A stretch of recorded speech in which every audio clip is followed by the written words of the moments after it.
Hello every one, welcome back. അപ്പോൾ നമ്മുടെ spoken ഇംഗ്ലീഷിൻ്റെ next ക്ലാസ്സിലേക്ക് എല്ലാവർക്കും സ്വാഗതം. ഇന്ന് നമ്മൾ ഡിസ്കസ് ചെയ്യാൻ പോകുന്നത് ഏറ്റവും കോമൺ ആയിട്ട് നമ്മൾ യൂസ് ചെയ്യുന്ന കുറച്ച് സെൻറ്റൻസുകളാണ്. അതായത് ഇപ്പം നമ്മളൊരു കാര്യം പറഞ്ഞിട്ട് അത് എന്താണെന്ന് കൂടി നമ്മളതിൽ ഡിസ്കസ് ചെയ്യുന്നുണ്ട്. അപ്പം നമുക്ക് വേഗം ഇംഗ്ലീഷ് സംസാരിക്കാനായിട്ട് പറ്റും കേട്ടോ. അപ്പം നിങ്ങളും ഇതുപോലെ ഒന്ന് ട്രൈ ചെയ്ത് നോക്കുക. വീഡിയോ സ്കിപ്പ് ചെയ്യാതെ കണ്ടിട്ട് നിങ്ങൾക്ക് ഇഷ്ടപ്പെടുകയാണെങ്കിൽ ലൈക്ക് ചെയ്യുക കേട്ടോ. അവസാനം നിങ്ങൾക്കൊരു ക്വസ്റ്റ്യൻ ഉണ്ടായിരിക്കും. അപ്പൊ നമുക്ക് സെന്റൻസിലേക്ക് കിടക്കാം. ഇപ്പോൾ ഫസ്റ്റ് സെന്റൻസ് എന്ന് പറയുന്നത് ഞാൻ പഠിച്ചു, അല്ലേ? സിമ്പിൾ ആയിട്ട് നമുക്ക് പറയാം ഞാൻ പഠിച്ചു, ഐ സ്റ്റഡീഡ്. ഇനി നമ്മൾ പറയാണ് ഞാൻ മുഴുവനും പഠിച്ചു എന്നെങ്ങനെ പറയാ? ഐ സ്റ്റഡീഡ് എവ്രിതിങ്, അല്ലേ? എല്ലാം എന്നുള്ള മീനിങ്ങിൽ പറയാം. അല്ലെങ്കിൽ നമുക്ക് ഇങ്ങനെ പറയാം I studied completely. I studied completely, ഞാൻ മുഴുവനും പഠിച്ചു. ഓക്കെ, നെക്സ്റ്റ് പറയുന്നത് എനിക്ക് കിട്ടി, അല്ലേ? എനിക്ക് കിട്ടി, എനിക്കത് കിട്ടി, എനിക്ക് പണം കിട്ടി, ഇങ്ങനെ പല കാര്യങ്ങളും നമ്മൾ പറയാറുണ്ട്. എനിക്ക് കിട്ടി, ഐ ഗോട്ട്. അല്ലെങ്കിൽ എനിക്കത് കിട്ടി, ഐ ഗോട്ട് ഇറ്റ്. ഓക്കെ, ഇനി വേണമെങ്കിൽ ഐ റിസീവ്ഡ് എന്ന് നമുക്ക് യൂസ് ചെയ്യാം കേട്ടോ. റിസീവ്ഡ് എപ്പോഴും നമ്മൾ യൂസ് ചെയ്യുന്നത് എപ്പോഴാണ് എന്നുള്ളതൊക്കെ നമ്മൾ കഴിഞ്ഞ വീഡിയോയിൽ വളരെ ഡീറ്റെയിൽ ആയിട്ട് പറഞ്ഞിട്ടുണ്ട്. കാണാത്തവരൊന്ന് കണ്ടു നോക്കുക കേട്ടോ. അത് മാത്രമായിട്ട് തന്നെ ഒരുപാട് വെർബുകൾ യൂസ് ചെയ്ത് സെന്റൻസ് ക്രിയേറ്റ് ചെയ്തൊരു വീഡിയോ ആണ് കഴിഞ്ഞ ദിവസം ചെയ്തത്. വേണമെങ്കിൽ ആ വീഡിയോയുടെ ലിങ്ക് ഞാനിവിടെ കമന്റിൽ പിൻ ചെയ്ത് വെക്കാം. എല്ലാവരും മസ്റ്റായിട്ട് കാണുക. ഇനി ഞാൻ വിശദീകരിക്കുന്നില്ല കേട്ടോ. അപ്പോൾ ഐ ഗോട്ട് ഇറ്റ്, എനിക്ക് കിട്ടി, അല്ലെങ്കിൽ ഐ ഗോട്ട് എനിക്ക് കിട്ടി, അല്ലെങ്കിൽ ഐ റിസീവ്ഡ് എനിക്ക് കിട്ടി. ഓക്കെ, ഇനി പറയാണ് എനിക്ക് കുറച്ച് പണം കിട്ടി. നമ്മൾ പറയാറുണ്ടല്ലോ, എല്ലാവരും മലയാളത്തിൽ പറയാറുണ്ടല്ലോ എനിക്ക് കുറച്ച് പണം കിട്ടി. അതിന്റെ ഇംഗ്ലീഷ് കേട്ട സിമ്പിൾ ആണ്, I got some money. I got some money എന്ന് പറയാം, അല്ലെങ്കിൽ ഐ റിസീവ്ഡ് സം മണി എന്ന് പറയാം. എനിക്ക് കുറച്ച് പണം കിട്ടി. ഇനി ഞാൻ വാങ്ങി. ഞാൻ വാങ്ങി എന്ന് പറയുമ്പോൾ എന്ത് യൂസ് ചെയ്യുക? ഐ ബോട്ട് ആണ്, അല്ലെ? ബൈയുടെ പാസ്റ്റ് ആയി വരുന്ന ബോട്ട് ആണ് നമ്മൾ യൂസ് ചെയ്യുക. ഐ ബോട്ട്, ഞാൻ വാങ്ങി. എന്നാലേ ഞാൻ അവളോട് കുറച്ച് പണം വാങ്ങി എന്ന് പറയുമ്പോഴോ I bought some money from her എന്ന് പറയോ? ഇല്ല, അവിടെ പണമായത് കൊണ്ട് തന്നെ പണം നമ്മൾ വാങ്ങുന്നത് ചിലപ്പോൾ കടായിരിക്കും, അങ്ങനെ ആവും. അപ്പൊ നമ്മൾ എന്താ പറയാ? കടം വാങ്ങി എന്ന് പറയാൻ വേണ്ടിയിട്ടാണ് ബോറോഡ് എന്ന് യൂസ് ചെയ്യുന്നത്. അപ്പൊ പണത്തിന്റെ കാര്യത്തിൽ മാത്രം നമ്മൾ ഇങ്ങനെ ഒരു ചേഞ്ച് വരും കേട്ടോ. ബോട്ട് എന്ന് യൂസ് ചെയ്യാതെ I borrowed some money from her. I borrowed some money from her, ഞാൻ അവളോട് കുറച്ച് പണം വാങ്ങി. ഓക്കെ, നെക്സ്റ്റ് ഞാൻ കൊടുത്തു. അതായത് ഞാൻ നൽകി എന്ന് പറയാറുണ്ടല്ലോ. നൽകുക ഗിവ് ആണ്, അല്ലെ? അപ്പൊ ഗിവിന്റെ പാസ്റ്റ് എന്താണ്? ഗേവ് ആണ് വരുന്നത്. അപ്പോൾ ഞാൻ കൊടുത്തു, ഐ ഗേവ്, അല്ലേ? ഞാൻ കൊടുത്തു, ഞാൻ പണം കൊടുത്തു, ഞാൻ സമ്മാനം കൊടുത്തു, ഇങ്ങനെ പലതും നമ്മൾ പറയാറുണ്ടല്ലോ. അപ്പം ഐ ഗേവ്, ഞാൻ അത് കൊടുത്തു, ഐ ഗേവ് ഇറ്റ്, അല്ലെ? ഇനി നമ്മൾ സെന്റൻസ് ആക്കി പറയാണ് ഞാൻ വിദ്യാർത്ഥികൾക്ക് സമ്മാനം കൊടുത്തു. ഞാൻ വിദ്യാർത്ഥികൾക്ക് സമ്മാനങ്ങൾ കൊടുത്തു. എങ്ങനെ പറയാ? ഞാൻ കൊടുത്തു, I gave gifts to the students. I gave gifts to the students, ഞാൻ സ്റ്റുഡൻസിന് സമ്മാനങ്ങൾ കൊടുത്തു. ഓക്കെ, നെക്സ്റ്റ് അവൾ ചോദിച്ചു. എങ്ങനെ പറയാ? പാസ്റ്റ് ആണ്, അല്ലെ? അവൾ ചോദിച്ചു, ഷി ആസ്ക്ഡ്. അവൾ എന്നോട് ഉത്തരം ചോദിച്ചു. അവൾ എന്നോട് ഉത്തരം ചോദിച്ചു. എങ്ങനെ പറയാ? She asked me for an answer. She asked me for an answer.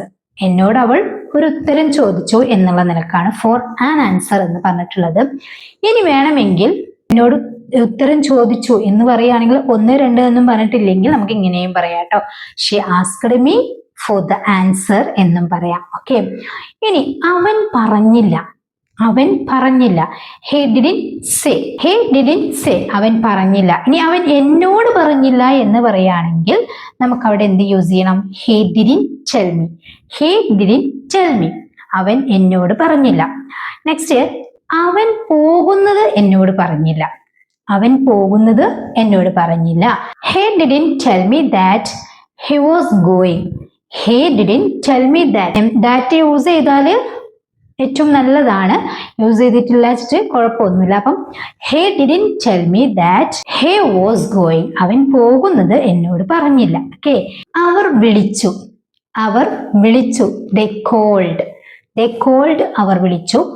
അവർ ഹോസ്പിറ്റലിലേക്ക് വിളിച്ചു. They called to the hospital. They called to the hospital. അവർ ഹോസ്പിറ്റലിലേക്ക് വിളിച്ചു. നെക്സ്റ്റ് പറയുന്നത് ഞങ്ങൾ തുടങ്ങി. ഞങ്ങൾ തുടങ്ങി. അപ്പൊ തുടങ്ങുക എന്നുള്ളതിന്റെ വേർഡ് എന്താണ്? സ്റ്റാർട്ടഡ് എന്ന് പറയാം. അതുപോലെ ബിഗാൻ എന്നും പറയാം കേട്ടോ. ആരംഭിച്ചു, തുടങ്ങി എന്നൊക്കെ പറയാൻ വേണ്ടിയിട്ട് സ്റ്റാർട്ടഡ് ഓർ ബിഗാൻ എന്നൊക്കെ നമുക്ക് യൂസ് ചെയ്യാം. അപ്പോ ഇവിടെ ഏറ്റവും യൂസ്ഫുൾ ആയത് എന്താന്ന് നമുക്ക് നോക്കാം. ഞങ്ങൾ തുടങ്ങി, വി സ്റ്റാർട്ടഡ് അല്ലെങ്കിൽ വി ബിഗാൻ. ഫോർ എക്സാമ്പിൾ, ഞങ്ങൾ മീറ്റിംഗ് തുടങ്ങി. ഞങ്ങൾ മീറ്റിംഗ് തുടങ്ങി വളരെ സിമ്പിൾ ആയിട്ട് നമുക്ക് പറയാം അല്ലെ.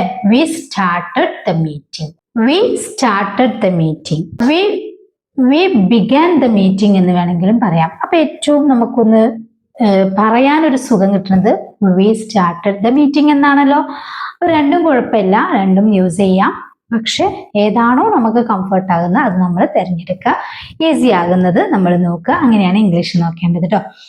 അപ്പോ ഇന്ന് നമ്മൾ ഡിസ്കസ് ചെയ്തത് എന്താണ്?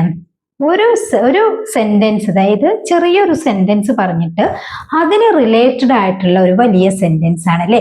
അപ്പൊ ഇങ്ങനെ നിങ്ങൾ ഒരു സെന്റൻസ് ഉണ്ടാക്കിയിട്ട്, അതായത് ഇപ്പം ഞാൻ കണ്ടു, ഞാൻ വന്നു, ഞാൻ പോയി, ഇങ്ങനെ പലതും നമുക്ക് പറയാനായിട്ട് പറ്റുമല്ലോ. അപ്പൊ അത് ഒന്നെടുക്കുക. പാസ്റ്റ് ഉള്ള ഒരു സെന്റൻസ് എടുക്കുക. ഒരു സബ്ജക്റ്റ്, ഒരു വെർബിന്റെ പാസ്റ്റ്. ക്ലിയർ ആവുന്നുണ്ടോ? എന്നിട്ട് അതിന്റെ റിലേറ്റഡ് ആയിട്ടുള്ള കുറച്ച് വലിയൊരു സെന്റൻസ് നിങ്ങൾ ക്രിയേറ്റ് ചെയ്യുക. അതാണ് ഇന്നത്തെ ക്വസ്റ്റ്യൻ. നിങ്ങൾക്ക് ഒരു സെന്റൻസ് എന്ന് പറയുമ്പോൾ ഒരു സബ്ജക്റ്റ്, ഏത് സബ്ജക്റ്റ് ആയാലും കുഴപ്പമില്ല, ഏതെങ്കിലും ഒരു സബ്ജക്റ്റ് അതിന് പാസ്റ്റിലാവുമ്പം പിന്നെ നമ്മൾ വെർബിന്റെ പ്രശ്നമൊന്നുമില്ല. പാസ്റ്റ് വെർബ് അല്ലെ. അപ്പൊ വെർബൊക്കെ എല്ലാവർക്കും അറിയാലോ. വെർബിന്റെ എല്ലാ ഫോമും പഠിച്ചിരിക്കലും മസ്റ്റ് ആണ് കേട്ടോ ഇതുപോലെ സെന്റൻസ് ഉണ്ടാക്കാനായിട്ട്. നമ്മളെ ഈസി ഇംഗ്ലീഷ് ഗ്രാമറിൽ പല വിധത്തിലുള്ള വെർബുകളും നമ്മൾ എല്ലാ ഫോമും പഠിച്ചുകൊണ്ട് വരികയാണ്. ഇന്നും ഞാൻ അപ്ലോഡ് ചെയ്തിട്ടുണ്ട്. മസ്റ്റ് ആയിട്ടും നിങ്ങൾ കാണണം കേട്ടോ. അപ്പൊ അത് കണ്ടു കഴിഞ്ഞാൽ നമുക്ക് ഇതുപോലെ സെന്റൻസുകൾ പഠിക്കാനായിട്ട് പറ്റും. അപ്പോ ഒരു സബ്ജക്റ്റ്, ഒരു പാസ്റ്റ് വെർബ് എടുക്കുക. എന്നിട്ട് ഇപ്പം ഞാൻ കണ്ടു എന്നാണെങ്കിൽ എന്ത് ഞാൻ കണ്ടു അല്ലെങ്കിൽ ആരെ കണ്ടു എന്നുള്ള കുറച്ച് ലെങ്ത് ഉള്ള ഒരു സെന്റൻസ് ആക്കിയിട്ട് നിങ്ങളൊന്ന് കമന്റ് ചെയ്യുക. മസ്റ്റ് ആയിട്ടൊന്ന് ട്രൈ ചെയ്യണം കേട്ടോ. അപ്പോൾ വീഡിയോ കണ്ടിട്ട് നിങ്ങളുടെ അഭിപ്രായം കൂടി കമന്റ് ചെയ്യുക. വീഡിയോ ഇഷ്ടപ്പെട്ടാൽ ലൈക്ക് ചെയ്യുക, ഷെയർ ചെയ്യുക. ഒരുപാട് കുട്ടികളിലേക്കും അതുപോലെ തന്നെ ഇംഗ്ലീഷ് പഠിക്കാൻ താല്പര്യമുള്ള, ഒട്ടും ഇംഗ്ലീഷ് അറിയാത്തവരിലേക്കൊക്കെ നിങ്ങൾ ഷെയർ ചെയ്ത് കൊടുക്കുക. ഇപ്പോൾ SSLC എക്സാം ഒക്കെ നടന്നുകൊണ്ടിരിക്കുകയാണ്. അതിൻ്റെയൊക്കെ ഒരു വ്യൂസ് കുറവുള്ളതൊക്കെ കാണുന്നുണ്ടെങ്കിലും കുഴപ്പമില്ല. നിങ്ങൾ പരീക്ഷയിലൊക്കെ നന്നായി പഠിച്ച്, വിദ്യാർത്ഥികളൊക്കെ കാണുകയാണെങ്കിൽ പഠിച്ച് എക്സാം ഒക്കെ നല്ല രീതിയിൽ എഴുതി നല്ല വിജയത്തിലേക്ക് എത്തണം കേട്ടോ എന്നാണ് എനിക്ക് നിങ്ങളോട് പറയാനുള്ളത്. അപ്പൊ എല്ലാ വിഷയത്തിലും നല്ല രീതിയിൽ മാർക്കൊക്കെ വാങ്ങിയിട്ട് നല്ല രീതിയിൽ പഠിക്കുക. ഓക്കെ, ഫോണിലൊന്നും ഓവറായിട്ട് കണ്ടിരിക്കാതെ നിങ്ങൾ നിങ്ങളുടെ ടോപ്പിക്കുമായിട്ട് കാണുക. അത് വിദ്യാർത്ഥികളോടാണ്, എസ്പെഷ്യലി നമ്മുടെ +2 അതുപോലെ SSLC വിദ്യാർത്ഥികൾക്ക് ഇപ്പോൾ പബ്ലിക് നടന്നുകൊണ്ടിരിക്കുകയാണ്. അപ്പൊ അവരോട് പ്രത്യേകമായിട്ട് പറയാണ്. ഓക്കെ, അപ്പോൾ ഈ ചാനൽ ഇഷ്ടപ്പെടുകയാണെങ്കിൽ, സബ്സ്ക്രൈബ് ചെയ്തിട്ടില്ലെങ്കിൽ ചാനൽ ഒന്ന് സബ്സ്ക്രൈബ് ചെയ്ത് ബെല്ലൈക്കണും ഓൾ ഓപ്ഷനൊക്കെ ഒന്ന് ക്ലിക്ക് ചെയ്ത് വെക്കുക. നെക്സ്റ്റ് വീഡിയോയിൽ കാണാം. Thank you so much.